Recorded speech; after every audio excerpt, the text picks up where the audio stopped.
Good morning प्यारे बच्चों। कैसे हैं आप सब लोग? आई होप सभी बहुत अच्छे होंगे, खुश होंगे, स्वस्थ होंगे। मैं हूं आपकी एजुकेटर पूर्णिमा आतर सिंह। तो स्टूडेंट्स, छुट्टियां खत्म हो गई हैं और अब की वर्कशीट आने लगी है। आई नो आप लोगों को ये जानना है कि मैम 10-15 दिन से आप कहाँ पे थे। तो इसका एक बहुत बड़ा रीज़न है। आई नो आप लोगों को बताना है, तो मैं बता दूंगी, 1-2 दिन में बता दूंगी। क्योंकि वो रीज़न ऐसा है कि अभी नहीं बताया जा सकता, उसके लिए एक स्पेशल सेशन होना चाहिए, तो तभी बताऊंगी। तो चलिए, आपकी वर्कशीट 1 है ये, हिंदी की। इससे पहले भी आपकी वर्कशीट आई थी छुट्टियों से पहले, ठीक है। तो अब दोबारा से जो है वर्कशीट, आपकी नई वर्कशीट है ये सारी की सारी, और नई ही आएंगी, ठीक है। अच्छे से ऑर्गेनाइज्ड फॉर्म में आएंगी और आपके चैप्टर्स में से ही वर्कशीट रहेंगी। तो चलिए स्टार्ट कर लेते हैं इसको, और बहुत अच्छे से समझते हुए आपको वर्कशीट को करना है, ठीक है बच्चा। तो हिंदी की वर्कशीट है, चलो देखो बच्चा। सबसे पहले 9th क्लास है आपकी, ठीक है। अपठित बोध, इसका मतलब है कि ये आपके किसी भी पार्ट में से नहीं लिया गया है। ये जो पैराग्राफ है, ये जो गद्यांश है, मतलब हिंदी में जैसे आप लोगों को इंग्लिश में जो पैराग्राफ होता है और उसमें से आपको आंसर छांटने होते हैं, तो उसको कंप्रीहेंशन बोलते हैं। तो हिंदी में इसको हम गद्यांश बोलते हैं, ठीक है। तो इस गद्यांश को आपको ध्यान से पढ़ना है, और इसके नीचे जो क्वेश्चन दिए हुए हैं उसके आंसर आपको लिखने हैं। तो आपको दो चीज़ों का ध्यान रखना है, जो इंपॉर्टेंट और जो मुश्किल वर्ड्स होंगे उनको अंडरलाइन करते हुए चलोगे, ताकि आपको जब आप आंसर लिखो, ऐसे लिखो, तो आपको जो डिफिकल्ट वर्ड्स हैं उनको लिखने में गलती ना हो, क्योंकि हिंदी और इंग्लिश में स्पेलिंग मिस्टेक्स के मार्क्स कटते हैं, ठीक है। तो आपको बिल्कुल पढ़ना है, ऐसा नहीं है कि मैम ने वर्कशीट करा दी है तो आप इस वर्कशीट को नहीं पढ़ोगे, पूरा प्रॉपर पढ़ोगे, उसके बाद इसको करोगे, समझोगे कि मैम किस तरीके से कर रही हैं, और फिर आप बहुत आसानी से इसको बिल्कुल कर पाओगे। महात्मा गांधी जी की ये बात स्वच्छता पर भी लागू होती है, ठीक है ना। दो चीजों का ध्यान रखना, एक तो जैसे लागू, ओके।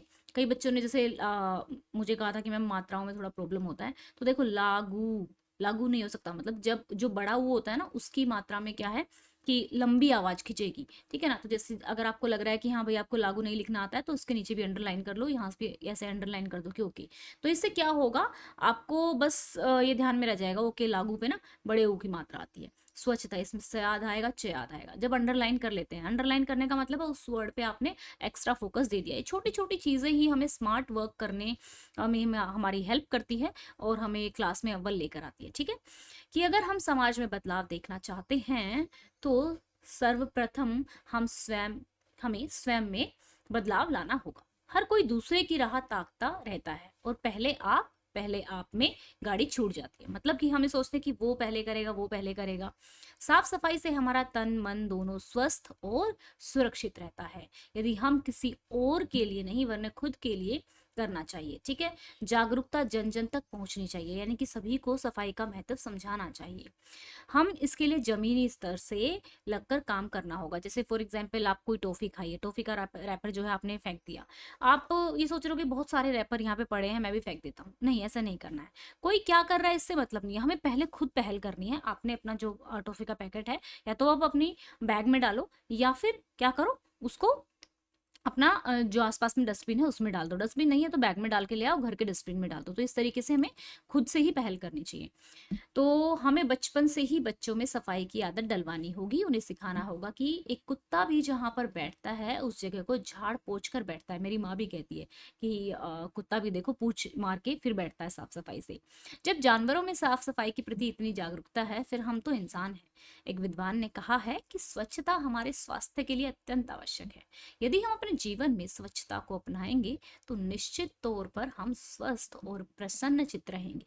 स्वच्छता एक वरदान है, मनुष्य को निरंतर प्रगति एवं विकास की ओर बढ़ने के लिए प्रेरणा देता है। स्वच्छता का पालन करने से हम बीमारियां से तो बचेंगे ही बचेंगे, जीवन में नए अध्याय की कोशिश करके सदैव आगे बढ़ते रहेंगे। तो चलो बच्चा, अब हम क्वेश्चन करते हैं। देखो, अब हम बीमारियों से कैसे बच सकते हैं। तो बीमारियों से बचने वाली लाइन कहाँ है, लास्ट में है। यहाँ से हम लिख लेंगे कि बीमारियों से बचेंगे। क्या होगा, कैसे बचेंगे, किसका पालन करके, स्वच्छता का पालन करके। तो यहाँ से हम आंसर उठा लेंगे, ठीक है। स्वच्छता एक वरदान क्यों है, क्योंकि ये हमें निरंतर प्रगति एवं विकास के लिए प्रेरित करता है, ठीक है। फिर आगे है, हम किस प्रकार सही चुनाव करके सफलता को प्राप्त कर सकते हैं। हम स्वच्छता को, ठीक है, अपना कर क्या कर सकते हैं, सफलता प्राप्त कर सकते हैं। समाज में बदलाव लाने के लिए हमें क्या करना होगा, हमें खुद पहल करनी होगी सबसे पहले। ठीक है, और बच्चों में आदत डलवानी होगी। उपयुक्त गद्यांश का उचित शीर्षक दीजिए। शीर्षक का मतलब होता है टाइटल दे देना कि भाई इस पैराग्राफ का टाइटल क्या होगा। तो ऐसा ज़रूरी नहीं है कि कोई परफेक्ट टाइटल होता है, किसी एक ही टाइटल नहीं होता है, सब बच्चे अलग अलग टाइटल दे सकते हैं, बट वो पैराग्राफ से रिलेवेंट होना चाहिए। ठीक है, तो चलिए अब इसके क्वेश्चन आंसर्स लिखेंगे हम लोग। ओके, तो ध्यान से आप लोग क्वेश्चन आंसर्स देखेंगे कि मैंने किस तरीके से लिखे हैं। राइट, तो चलिए यहाँ पे चलते हैं हम लोग। एक सेकेंड दीजिएगा मुझे। कहाँ गुम हो गई भाई आपकी मैम। हम बीमारियों से किस तरह बच सकते हैं? स्वच्छता का पालन करने से हम बीमारियों से बचे रह सकते हैं। स्वच्छता एक वरदान कहा गया है। क्यों स्वच्छता को वरदान कहा गया है? क्योंकि ये मनुष्य को क्या करती है? निरंतर प्रगति एवं विकास की ओर बढ़ाने की या बढ़ने की प्रेरणा देती है। हम किस प्रकार सही चुनाव करके सफलता प्राप्त कर सकते हैं? यदि हम अपने जीवन में स्वच्छता को अपनाएंगे तो निश्चित तौर पर हम स्वस्थ और प्रसन्न रहेंगे। जब हम स्वस्थ रहेंगे, प्रसन्न रहेंगे तो ज्यादा काम कर पाएंगे, और ज्यादा काम कर पाएंगे तो हम सफल अपने आप ही हो जाएंगे। मनुष्य स्वच्छ रहकर निरंतर प्रगति, विकास एवं सफलता प्राप्त कर सकता है। ठीक है, क्योंकि वो प्रसन्न रहता है। समाज में बदलाव लाने के लिए हमें क्या करना होगा? अगर हम समाज में बदलाव देखना चाहते हैं तो सर्वप्रथम हमें क्या करना है? स्वयं में बदलाव लाना। ठीक है, यहाँ तक भी आप लिख सकते हैं, लेकिन अगर 1 मार्क्स का तो इतना भी काफी, इतना भी चलेगा, लेकिन क्योंकि कई और चीजें भी दी हुई है, जन जन में जागरूकता पहुंचानी होगी, हमें इसके लिए जमीनी स्तर से लगकर काम करना होगा, बच्चों में बचपन से ही सफाई की आदत डलवानी होगी। ठीक है ना। अब गद्यांश का उचित शीर्षक, जो मैं आपको बता चुकी हूँ कि कोई एक परफेक्ट टाइटल नहीं होता है, जो भी आपको सुटेबल लगे, लेकिन वो रिलेवेंट होना चाहिए। रिलेवेंट कैसे? कि जिस चीज के बारे में ज्यादा बात की गई है। तो कुछ बच्चे ऐसे दे सकते हैं, स्वच्छता ही सुरक्षा, स्वच्छता के प्रति जागरूकता, स्वच्छता और प्रगति, स्वच्छता और सफलता। तो इस तरीके से स्वच्छता और स्वास्थ्य है, तो इस तरीके से आप जो है टाइटल रिलेटेड करके दे सकते हैं।